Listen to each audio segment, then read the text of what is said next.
Hola, ¿cómo están? Bienvenidos a Diseño e Instalaciones para las Industrias 2 del séptimo semestre de la carrera de Ingeniería Industrial de la FIUNA. Soy Mercedes Canese y vamos a continuar con la unidad 2, en este caso con la segunda parte, principios y unidades de medida. Vamos a empezar viendo los principios físicos y las unidades de medida de la energía calorífica. Sabemos que la energía es una forma, el calor es una forma de energía que depende del grado de movimiento molecular que existe en una determinada masa. A medida que más movimiento molecular hay, es mayor la cantidad de energía que se acumula y las moléculas, como consecuencia de ese movimiento que tienen energía cinética, también chocan entre sí, generando entonces temperatura, calor y aumento de la temperatura. Entonces, esto nos permite a nosotros, a partir de entender estos principios físicos, definir unidades de medida. Acá en los esquemas que estamos viendo vemos como hay dos gases a diferentes temperaturas. Sabemos que cuando dos masas están a diferentes temperaturas y tienen de alguna forma una relación en un sistema aislado, o sea, por contacto o porque hay transmisión de calor por radiación, por los principios de la termodinámica, siempre la temperatura o el calor va del cuerpo con más temperatura al cuerpo con menos temperatura. En este caso iría de ese gas rojo al gas azul. Si es que nosotros mezclamos los gases, como pasa en la lámina de abajo, que es cuando se unen, se saca la barrera y se unen ambos gases, entonces la cantidad de calor resultante de esa mezcla es igual a la suma de la cantidad de calor que tiene cada uno de esos cuerpos, y la temperatura es un intermedio entre las temperaturas que tenían ambos, que depende, por supuesto, de la masa de cada uno de ellos. A partir de ahí, entonces, tenemos elementos que nos permiten definir unidades de medida, y vamos a empezar con la primera, que es la intensidad de calor o la temperatura. Fíjense, cuando hablamos de intensidad de calor, es como que enseguida relacionamos como en el grado de movimiento molecular, pero no con la masa, con el volumen, con la cantidad de moléculas, de átomos, de el volumen total que tenga esa masa, ¿sí? Entonces la intensidad de calor es independiente de la masa, depende del grado de movimiento molecular. Y para poder medir esto usamos diferentes unidades de medida. Las unidades de medida son arbitrarias, las definimos según lo que necesitamos medir, y vamos a ver que las tres más usadas son las que están acá en esta tabla. La que más usamos en nuestra región es el grado Celsius o centígrado, que es el que usamos en Paraguay y también en varios otros países del cono sur de América. Los países que usan la otra forma de medición de la temperatura, que es el grado Fahrenheit, son normalmente los países que tienen de alguna forma influencia anglosajona, ya sea porque fueron colonias o porque forman parte del Reino Unido. Y en general, vamos a encontrar que, a pesar de eso, en el resto de Europa se usa más también la temperatura en grados centígrados. ¿Cómo definimos la escala de temperaturas de grados centígrados? Y definimos en función a parámetros fijos que podemos reproducir, ¿sí? En general, en eso se basa la ciencia. Cuando llegamos a una evidencia científica es porque tenemos un método para reproducir en condiciones de laboratorio, en condiciones especiales, lo mismo que ha medido o ha investigado un científico. Entonces, ¿cuáles son los parámetros que se usan para definir la escala de temperatura en grados centígrados? Y el parámetro inferior es el punto de fusión del agua pura, a una presión de una atmósfera de temperatura. Entonces, a eso se define como 0 grados Celsius. O sea, es una definición arbitraria. Y el parámetro superior que se usa es la temperatura de ebullición del agua también a una atmósfera. ¿Por qué se usan estos parámetros? Porque sabemos que cuando hay transformaciones de estado de materiales o de elementos como el agua, en este caso de compuestos como el agua, no hay cambio de temperatura, ¿sí? Esa es la característica de un cambio de estado. Entonces, siempre vamos a obtener ese mismo parámetro si reproducimos esta situación de la fusión del hielo o de la ebullición del agua. Y entre esos dos parámetros, el inferior y superior, lo que se ha hecho es una escala de 100 partes iguales. Entonces ahí tenemos que el punto de fusión del hielo es 0 grados, el punto de ebullición del agua es 100 grados, entonces entre 0 y 100 tenemos una escala de 100 partes iguales. En el caso del grado Fahrenheit, se ha tomado como 0 de la escala de Fahrenheit la temperatura también de fusión de una mezcla de hielo con cloruro de amonio, que es equivalente a menos 32 grados Celsius. Y el punto de ebullición es el mismo que en el caso de que se usan en la temperatura en centígrados, el punto de ebullición del agua. Pero para el grado Fahrenheit ese es el punto 212 en la escala Fahrenheit. ¿Por qué? Porque la escala Fahrenheit se divide en 180 partes iguales. Entonces, obviamente, el punto superior va a ser más alto, numéricamente hablando. En términos de la temperatura es lo mismo, la unidad media es más diferente, ¿verdad? Pero numéricamente es un número más grande. Y ahí es donde, si es que vemos una película que no, ahora inclusive las películas ya te traducen hasta la temperatura. Vos escuchás en inglés que dice otro número, porque están justamente en escala Fahrenheit. Y sin embargo, en la traducción de los subtítulos ves en grados Celsius, porque ya se sabe que en nuestra región usamos más ese grado. Entonces eso también es interesante observar. En las películas podemos observar muchas cosas de las que nosotros estudiamos en esta materia. Bueno, y por último tenemos la temperatura absoluta en Kelvin. Antes se decía grados Kelvin, ahora ya no se dice grados Kelvin.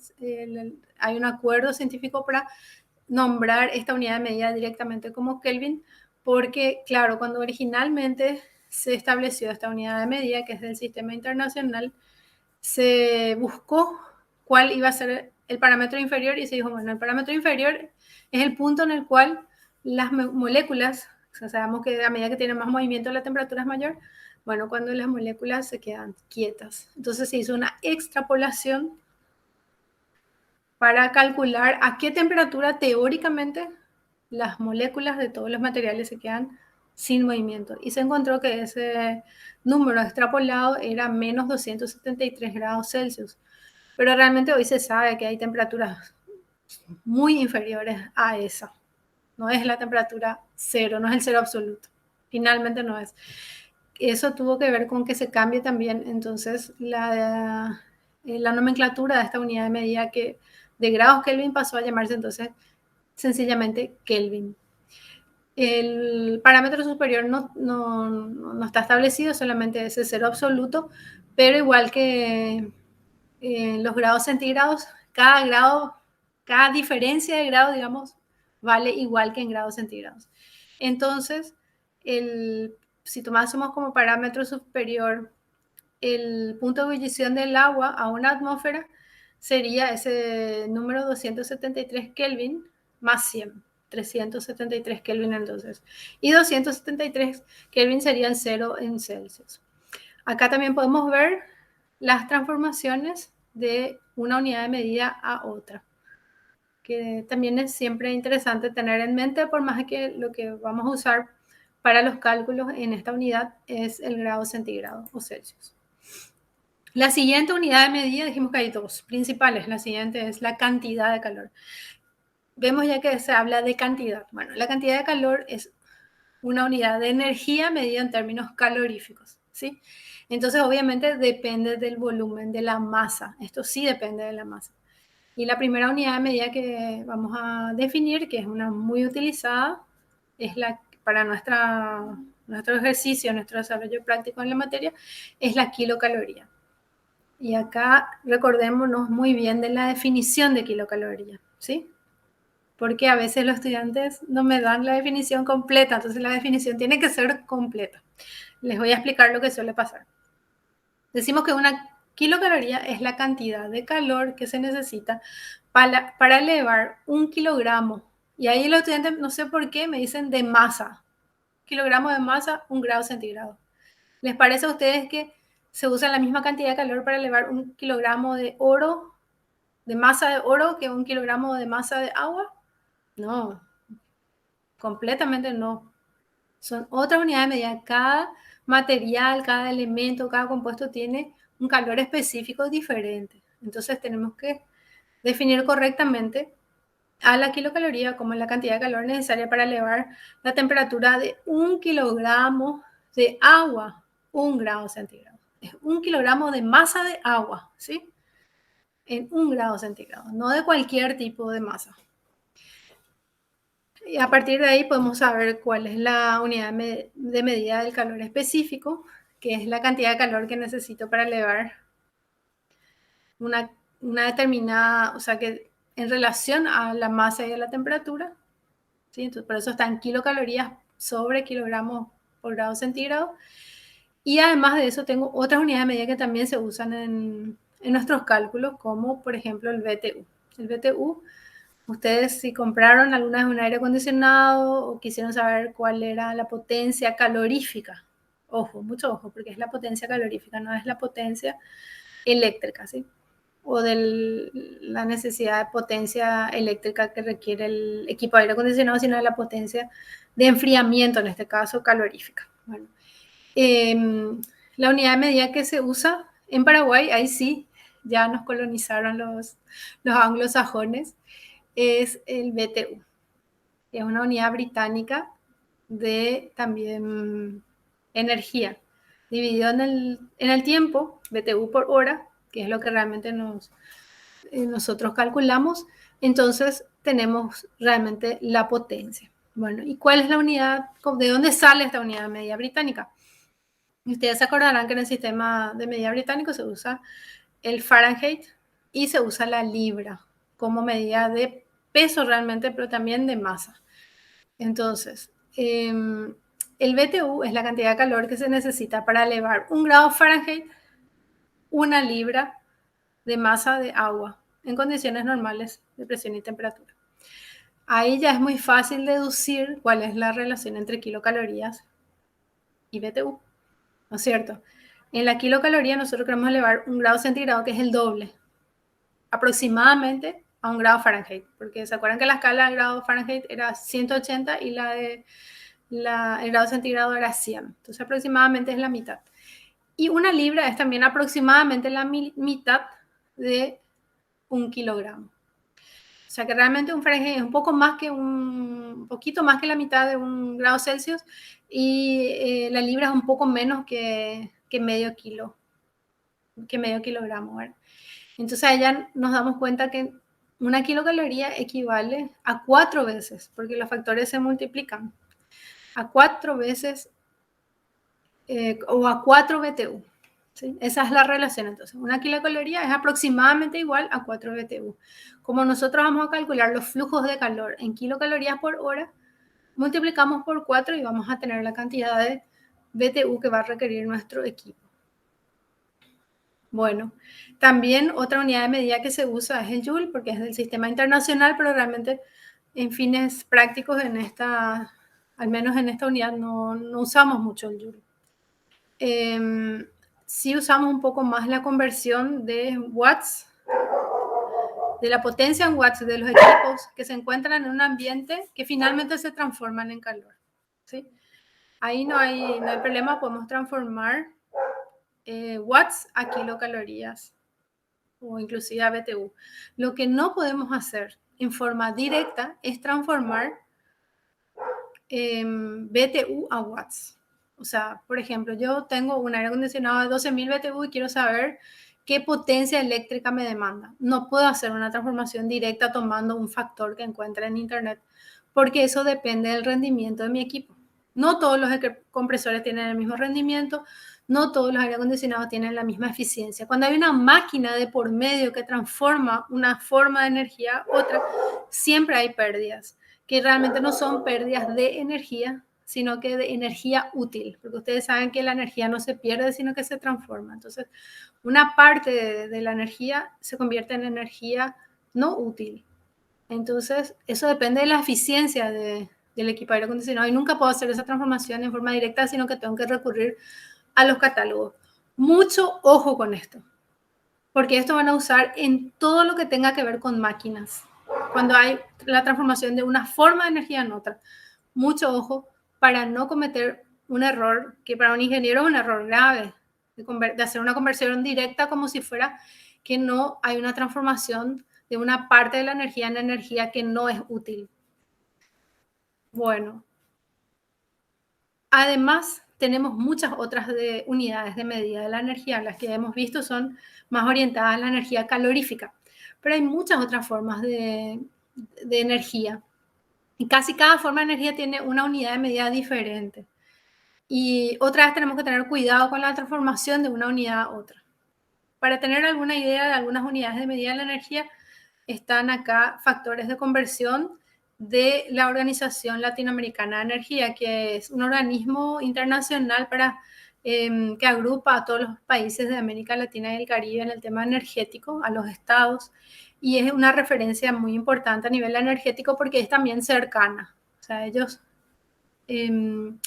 tienen unidades de medida, tienen formas de hacer los cálculos que son similares a los que hacemos en Paraguay o incorporan también lo que hacemos en Paraguay, así como en todos los otros países de la región.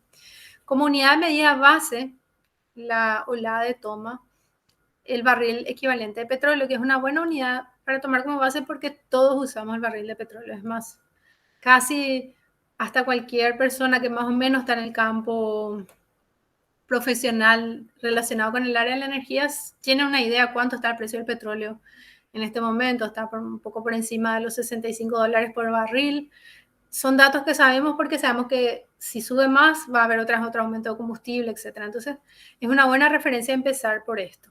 A partir de ahí tenemos otras unidades de medida como la tonelada equivalente de petróleo, la tonelada equivalente de carbón mineral, y otras, bueno, que ya hemos visto como la teracaloría, terajoule, kBTU, ¿verdad? Megawatt hora, esta es una unidad que se usa para electricidad. Acá mucho ojo en las transformaciones. Tenemos también el gas licuado de petróleo en kilogramos, que es el gas que nosotros usamos para la cocina, a diferencia del gas natural, que no usamos y que se mide en metros cúbicos, y también en pies cúbicos. Entonces ahí tenemos varias unidades de medida, otra vez, relacionadas con la energía y con el calor, pero para conocimiento, ¿verdad? Que no vamos a usar en esta unidad, pero es bueno conocer. También estas unidades de medida a veces tienen factores de conversión diferentes dependiendo de los países, porque, por ejemplo, el carbón mineral no tiene las mismas kilocalorías en todas partes. Depende de si es carbón mineral de Colombia, si es de carbón mineral de Brasil, si es carbón mineral de Inglaterra. Cada país tiene diferentes características también caloríficas de sus unidades de medida. Y entonces puede haber pequeñas diferencias. Por eso la recomendación es recurrir a la OLADE, que además, cuando hay una máquina de por medio también, tiene otro cuadro que ya no está acá, que tiene relación con los rendimientos. Y ahí entonces sí, en la transformación de una forma de energía a otra, donde media una máquina, tenemos que tener en cuenta los rendimientos para calcular finalmente la energía útil. Tal es así que transformar los combustibles, como el gas natural, el gasoil, el fuel oil, que se usan en Paraguay en pequeñas zonas aisladas para convertir en electricidad, tienen rendimientos, por ejemplo, de apenas el 30%.